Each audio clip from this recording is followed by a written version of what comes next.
Americans understand diversity. For decades, it was at our core, creating a nation of fighters and entrepreneurs. The harder the road, the bigger the opportunity. But some stories hold greater weight, greater reverence, and today is one of those stories. Civil liberty, individual freedom, upon these things we should never lose focus. Wolf Margolis was born in a small town in Poland in 1925.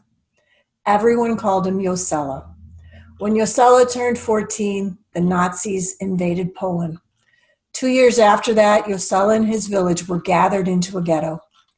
Ghettos were dark places of starvation and illness where Jews and other captives were shot at a soldier's whim.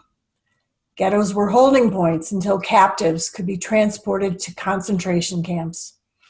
It was only months before Josela realized that escape was his only chance. Josela obtained a friend's identification papers, snuck out of the ghetto, and made it onto a train out of town. At 16, Josela had hugged his parents and 6 brothers and sisters goodbye for what would be the last time on earth. His family and all 600 Jews in his village were killed. Through the war, Josela survived under the Christian name Stefan Chepnovsky and worked on farms. In 1945, Stefan was drafted by Russians into the Polish army and drove trucks. Sometime after that, he made it to Germany, where he was provided reallocation assistance. He again changed his name to Willie Weisberg. In 1949, Willie obtained a visa and boarded a boat to New York, penniless and with a 6th grade education. New country, new name, and one that would be made permanent, Bill Morgan. Bill made his way to Cedar Rapids, Iowa, where he was taken in as a janitor at a shoe store. He taught himself English, rose to top salesman, then to store manager. Bill developed a fascination with Roy Rogers from the movies. Once he saved enough money, he bought a car and headed to Texas to meet Roy Rogers. Bill Morgan's life adventure continued like any hardcore entrepreneur through several industries and winding its way to Texas real estate. This expanded with his sons, Mike and Ronnie, and now with his grandson, Philip, our guest today. Philip Morgan of the Morgan Group out of Houston, Texas, welcome to the show. And if you would tell us how you came into the family business. Hi, Linda. Thanks for having me on. It's great to be here with you. I'd say I grew up around the business my whole life, but never felt any pressure to enter the business. Grew up in Houston and, remember going on car rides with my dad and had plenty of memories and pictures from construction sites. Always was interested in real estate, and I definitely had summer jobs working on construction sites. And it wasn't until really college that I really took to have strong interest in real estate and more the finance side of real estate. After school, I lived in New York City for a couple of years, which was a lot of fun. Started a business with a good friend of mine that was entrepreneurial in the real estate space that took me back to Houston.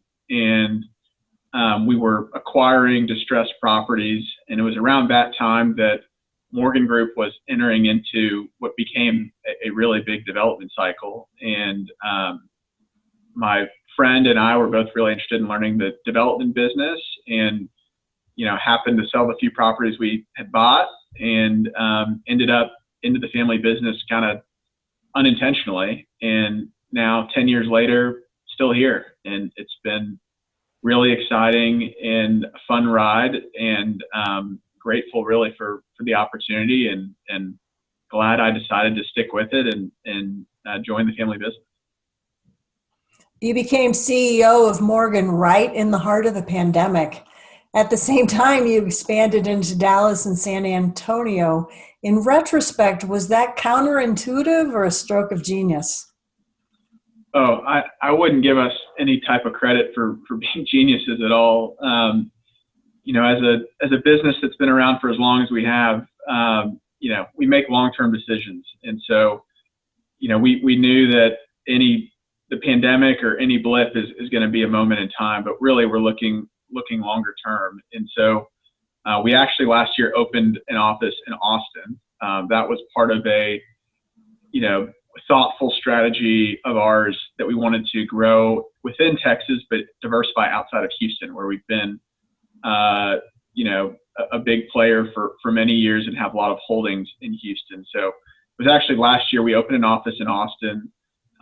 Currently we're active in Austin and San Antonio, and you alluded to Dallas, and Dallas is currently on our radar. So we're hoping to be entering Dallas in the next year or so. So time will tell, but right now we've got plenty of exposure to Houston. We're very bullish on Texas as a whole, and eager to increase our deal flow in the other major Texas markets. Morgan was urban Class A. Post-pandemic, you've shifted focus to the suburbs. Are the suburbs a long-term trend, or do you see a return to the urban core? That's a good question. I would say the suburbs is really where, my grandfather played, and where my dad spent the bulk of his career was good suburban development. So if you look at the bulk of where the company's been active in our history, it's largely suburban. The shift to urban was a very popular shift, I'd say leading up to the pandemic. And that's where the capital wanted to be. It seemed like that's where the action was. There was mixed use was the big buzzword.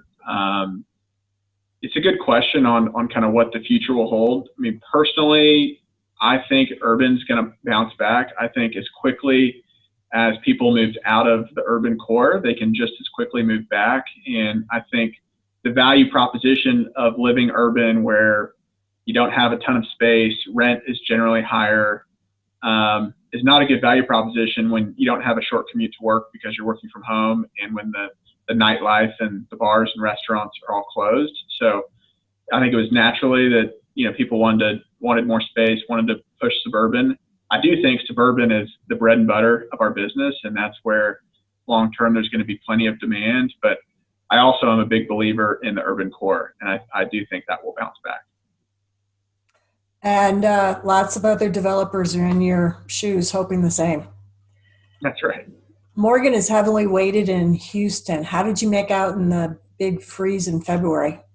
Yeah, thanks for asking. It was very difficult, not going to lie. It was, an all hands on deck moment. Our team has had way more emergency tests than we'd ever like to experience, and it seems like they've been compacted in a matter of months or a year. So our team just didn't skip a beat and stepped into action. I'm really fortunate for the team we have. We have so many teammates who really consider this company their own, and that means all the difference in difficult times. And the same goes for our vendors. We have plenty of vendor relationships that date back to my grandfather.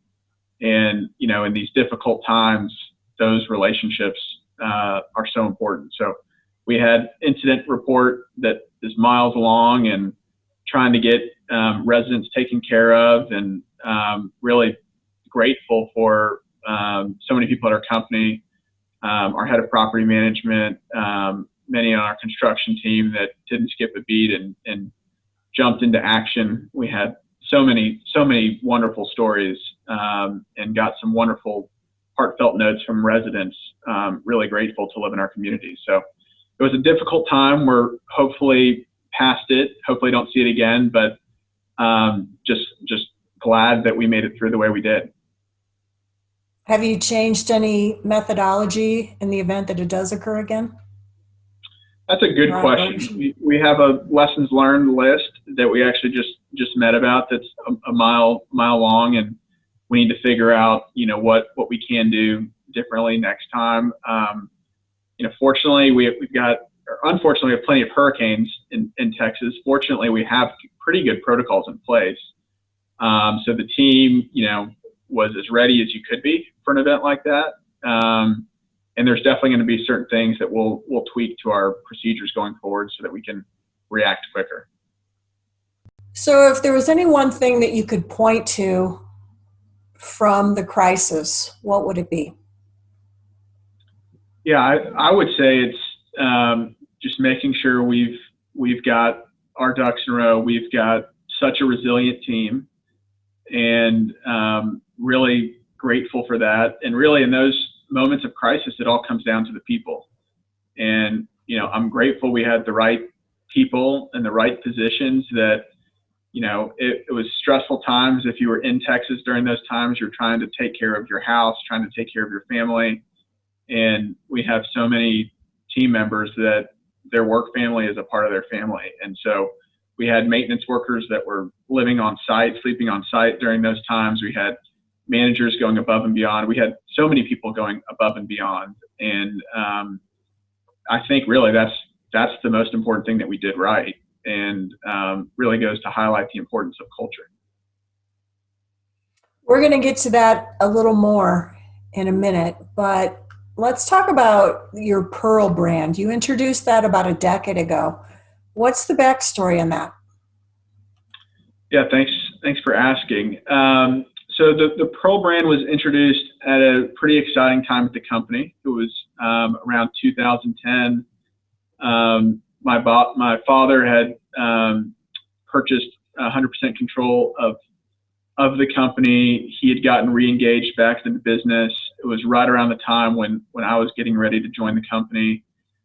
We had made the strategic decision that we wanted to become a long-term holder of multifamily as opposed to just building and selling, which we'd done historically. And so part of that was our family wanted a new brand, and one that we had a family connection to.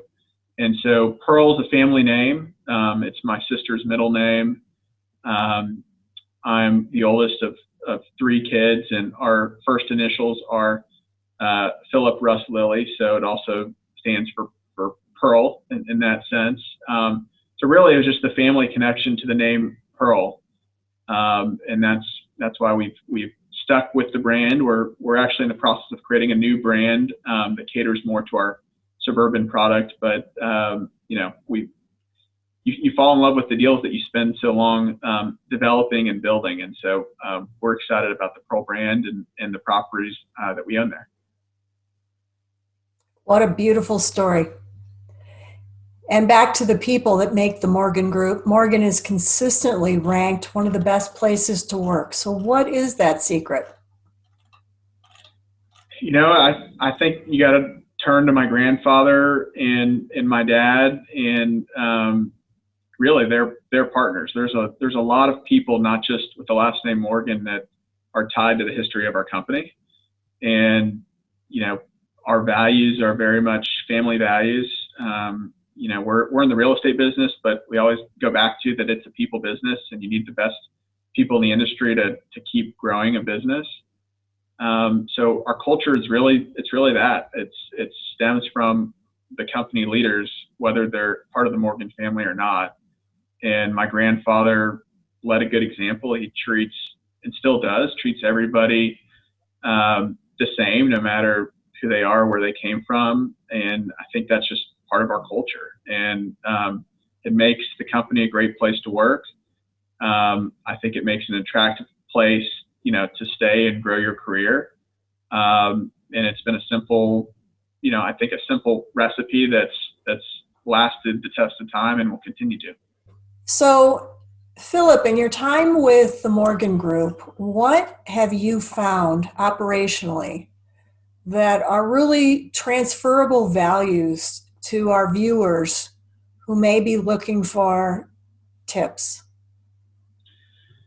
Yeah, a couple answers to that. First, and we've gone to it a couple times here, but I think culture is something that you can't stress enough. And I think, again, the culture that started with my grandfather and has carried on for many decades, that's certainly transferable. I think another piece that I've learned a lot from my father and some of his partners is just attitude to want to never stop learning and continue to stay humble. And history doesn't repeat itself, it rhymes. And your question earlier about urban development. And, my answer was that we were mostly a suburban developer, and that's really where our shift is next.